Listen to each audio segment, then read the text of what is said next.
Good morning from Panhandle Outdoors, America's only daily outdoor TV show. Your source for fishing, hunting, and information for folks who enjoy the great outdoors. Now sit back, relax. It's Panhandle Outdoors. Good morning, folks. Welcome to Panhandle Outdoors. I'm Winston Chester. I'm glad you're here this morning. We have a great show lined up with special guests here in the studio. But first, let's do our weather, brought to us by Haney Technical Center at the corner of Baldwin and Highway 77. Almost the same degrees it was yesterday. Yesterday was 70 high and low 50. Today is 69 high and 46 low. Here's the difference though. If you remember yesterday, we had a drum roll and talked about a water temperature of 68 degrees, which is the first time it hit 68. Well, this morning, and we predicted this, it dropped down to 66. So it's going to have that 1 or 2 degrees, but what's going to happen is it's just going to stay up there a little bit longer each time it gets up there. So that's the story behind it. And like I say, this is really a critical time as far as getting our water temperature right. Our river readings, Apalachicola, Bluntstown, is still high, 11.8. But now it looks like it's dropping off. We've actually had a pretty dry March. It was actually below average a little bit in March, believe it or not, with all the rain we had the previous 4 or 5 months. So the Choctawhatchee at Caryville is staying pretty steady this morning, reading 6.2. Not a lot of movement either way, and it's in pretty good shape now.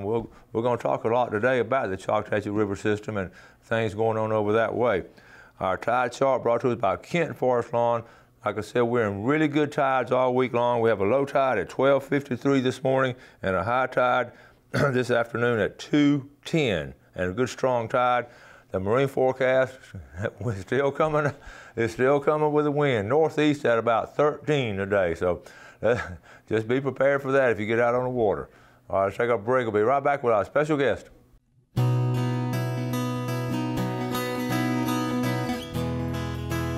Welcome back, folks, and welcome to our guest this morning, coming all the way down from Defuniak Springs up there in Walton County, J.B. Hillard. Good morning. Good morning, Chester. Glad to have you. I'll tell you what, I've known JB a good while now since I've been doing the show, and he has this unique distinction as being the president of the Bent Rod Fishing Club. That's it. We got there right there in the Funiak. And now it's just fascinating having a fishing club, and then to get the president to come down, we're just tickled. We got all kind of stuff to talk about, so we got to get started.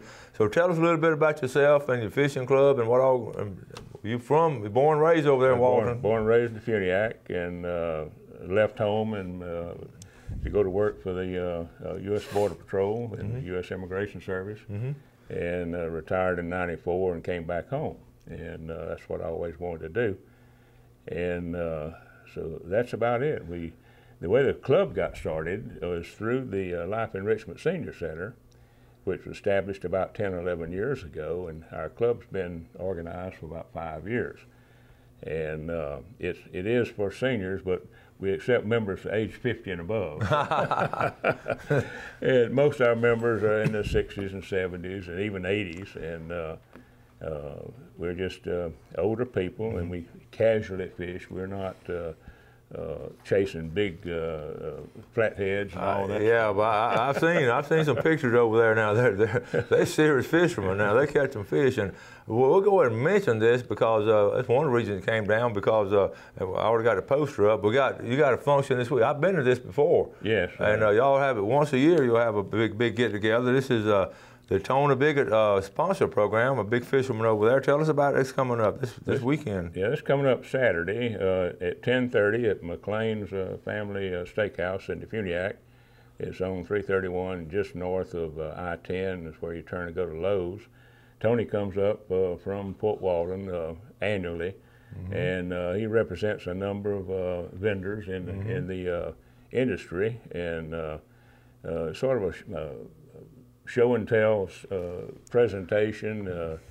I've got one of his hats on today. Yeah. From Zebco. Well, I've been to it. It's a Dutch treat there at McLean Steakhouse, and Gail and I went last year, and we just being around fishermen and hearing Tony talk and all, you sort of just enjoy it. So, and it's open to some folks if they want to come up? Yeah, it's open to the public, and it's set at 10:30 this year.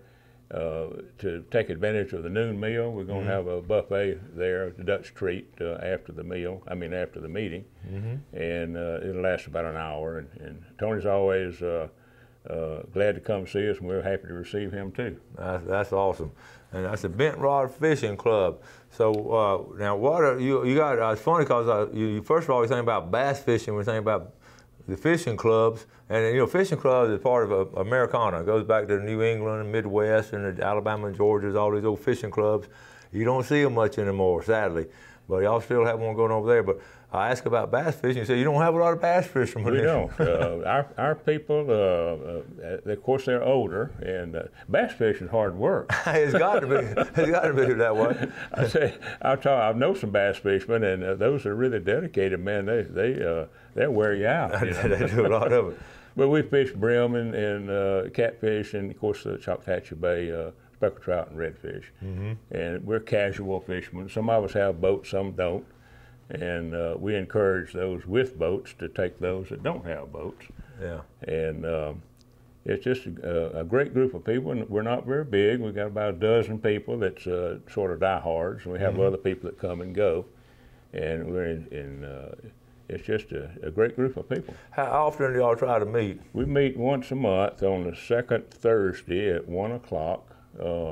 At the Life Enrichment Senior Center in Defuniak on College Avenue. And we do have field trips that we make. We have a van there that's available to us. We go over to Pensacola to the Outcast annual sale. Yes. And that's a blowout over there. If you've never seen that, you need to go to that. Okay. And we go to Bass Pro, the big one over at Spanish Fort. You know, I can see y'all now, like my students used to say. I'd say field trip, and they say field trip. So I see y'all jumping up and down. We enjoy those, and we pack up the van. The van's not that big. We call about 10, 11 people, but we don't have any trouble getting people to go. Now, folks, stop and think about what we're talking about. Here it is, 2019, and this stuff is going on. This is real stuff here in the Florida Panhandle. I admire y'all for doing it. I'm just tickled that we got a club. I wish we had more clubs down in St. Joe and Panama and up in Mariana. And we could have all kinds, just a fishing club. Isn't that cool? It is, and we do have, incidentally, speaking about clubs, we have a fly tying group down in Destin that's well known. In fact, they're coming up to our meeting in April to put on a presentation.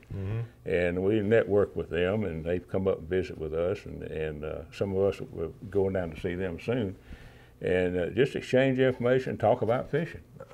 It don't get any better than that. It doesn't get any better than that at all. All right. We got some pictures now. We're going to take a break and come back with JB. We'll be right back.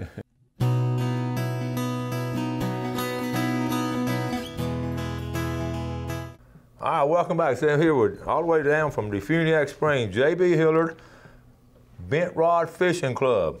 And I know, and this weekend, y'all got a big thing going on. So tell us about what's going on. Well, it's our annual Tony Biggett promotion. He's coming up from Fort Walton Beach, and Tony represents a number of vendors in the fishing industry. Bass Pro, of course, is one of them, one of his primary sponsors. Hook Apparel, Mann's Baits, and just a number of them. It's on the flyer that you'll probably see sometime during the program here. And it's at 10:30 on Saturday morning at McLean's family restaurant there in Defuniak on 331. And we're looking forward to people showing up, coming to visit with us. It's open to the public, no charge. Again, we're going to have lunch after the meeting. It starts at 10:30, and about 11:30 we'll have lunch Dutch Street. Well, that's not now. If I'm getting these pictures set up. I'm not ignoring him, so we're getting these pictures set up. I should have already done it, but we didn't. Okay, he brought some great pictures. Now, if you had, I try to pin people down. What's your favorite kind of fishing? Brim. That's brim fishing. Brim fishing. That's my favorite. And where do you do most of your brim fishing? In Choctawhatchee River, and in fact, went yesterday and got a nice mess. Are they biting over there? They're biting. They're just starting to bite. Just starting. Me and my friend Freddie Baker, he's my primary fishing partner. We've been twice in the last week, and we did well both times. So they're starting to bite. We didn't get any shellcracker yesterday. We did before, and they've got eggs in them. And about April, around the full moon, we always look for shellcracker to start bedding up. Full moon of April. Yeah. Okay. We're going to go and start showing some of these pictures now. We're going to. One of the things he just sent, he sent a lot of pictures, and we have some technical difficulties. which we normally have.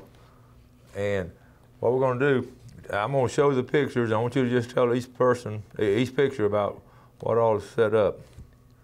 Okay? For most of the people, all right, here we got it here somewhere. All right, let's start right here. Let's look at this old map first. Tell us about this old map. That map, that's the lower Choctawhatchee River. That map's been around a long time. When I was a kid, that map was available, and it's still accurate. It's got a lot of names of locations. Every place doesn't have a name. In fact, there's places down there I don't even know the names of. I've not been fishing there a long time. Since you were a kid, there's some of the old places and all. Judy Island, Laurie Island, old. Some of our mullet holes are down there. Mullet hole, yeah. Mitchell River Island is just.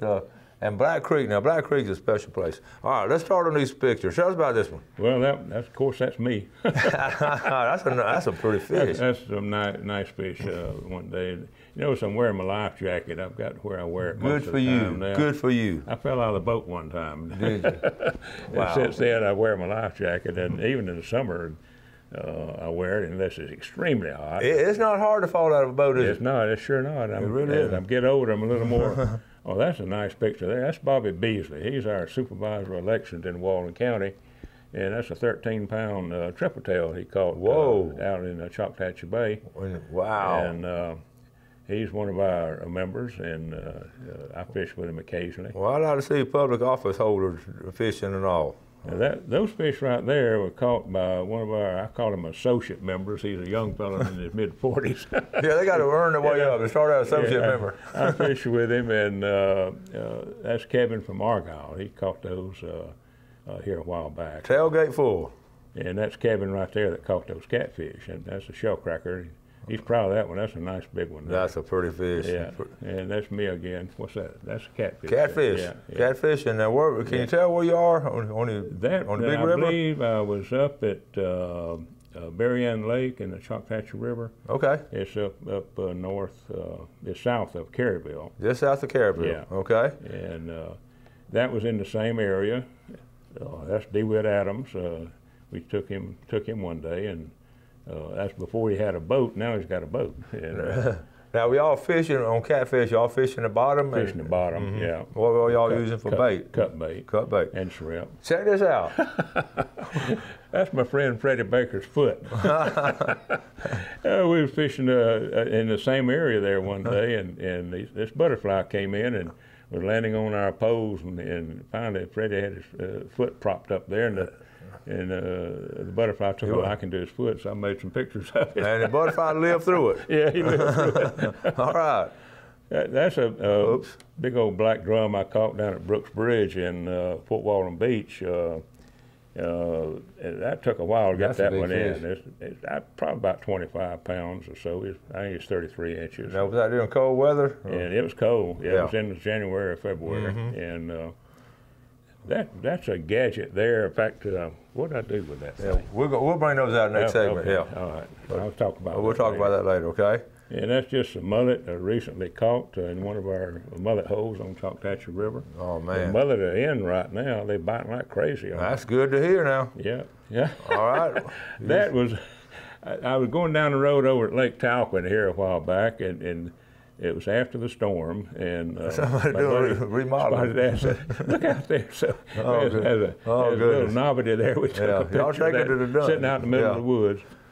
And that's Gil Price. He's the inventor of. He's been on the show before, come down here, and the outfit he had invented still doing well. Wrap fishing system, and the company's doing well. And I use the product, and you can't beat it for using oysters, for fishing for sheephead.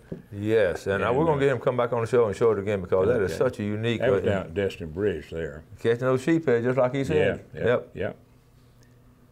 And that was just the other day. That was last week. Wow. That was our first brim catch of this season. What was the story? Y'all just going to keep 4 or 5, or what happened? Well, on that one we were brim hungry, so I think it was 37. All right. One little bass there. Well, that feeds several families. That's cool. So we kept about, I think it was 37 yesterday. I love that picture. Yeah. That's my buddy Freddie again. That's a 30-pound red snapper he caught last summer, and That's the biggest red snapper he's ever caught. Yeah, that's a nice one right there. Yeah. And that was over in the National Seashore over the other side of Navarre. That's one of our members there, Gail Mulca. Yeah. And they fish there. They're the only surf fishermen that we have in our club. Well, great. And they're diehard surfers. I can't get them to go mullet fishing or anything. They want to go to the surf. Well, you tell her, you tell them to keep in touch with me because we love it down here this way too. And a lot of times we can communicate what's coming this way or what's going their way. Yeah. That's cool. So that was a speckled trout and a pompano, and I believe I was with Tony Bickett that day that we caught those. I can't remember for sure. Well, okay, that's some good pictures right there. We're going to take our final break and come right back. All right, welcome back. Our guest today, J.B. Hiller, president of the Bent Rod Fishing Club, a Walton County native, drove down this morning from the Funiac. Glad you made it. Thank you, sir. Glad to be here again. Real quick, our fishing game times today from Blue Water Outriggers in Port St. Joe, 6:18 to 8:18 this morning and 6:44 to 8:44 tonight. We left off one picture, and this is just a flat-out cool picture. Check this out. JB, tell us about this picture. Well, this one here is a sheephead that I caught. I was with Gil that day, and it's just, I'm new to sheephead, and I was fascinated with all these teeth, and so opened up the mouth and saw that, and that's the wrap fishing system. That's Gil Price's wrap fishing system. He caught him in. That's exactly how it works. He hooks him in there, and caught him right in the corner of the mouth there, and using an octopus hook, and I just made the picture, and it's got a lot of attention. We have that posted there at the senior center, and people look at that. Yeah, I'll tell you what, if I was still teaching, I'll take it to my class today and pick out one of the students and say, I got a picture of you, and then I'll hold it up, and the kids get a kick out of it. Anyway, now let's move on. He brought some rigs here, and because this is what fishing clubs do, and we all need to get one started here. Tell us what's going on. Well, I brought two different rods here that we use for mullet fishing. Mullet fishing. And we catch them with a hook and line. And this is a snatch rod, I call it, with a treble hooks. And I'll show you how that's made up. And then we got one with a gold hook. And there's a little story behind that one on how I got into gold hooks. Yeah. And, they can probably see it okay like that. Just a snatch hook. Okay. Yeah. We use two hooks. And now, you know how fishermen are. Everybody's got their own idea. But I use two hooks. I use a gold hook up here, number 2. This is about a 5-aught, I believe, here on the bottom. Now, my buddy Freddie, he just uses one hook on the bottom. He catches just as many as I do, sometimes more, you know, and use about a 1/2 ounce sinker up here. Okay. And you throw your line out there with no bait. All right. And when they touch your line, you snatch them. But the thing that I'm really into now is this gold hook. All right. Situation. There was a story behind how I got into this. Little gold hooks. And I just got them tied together so they don't brim hook you. But they're brim hooks, about a number 6, and a sinker on the bottom. So-called sort of a drop shot rig, you know, just let it down, fishing straight down.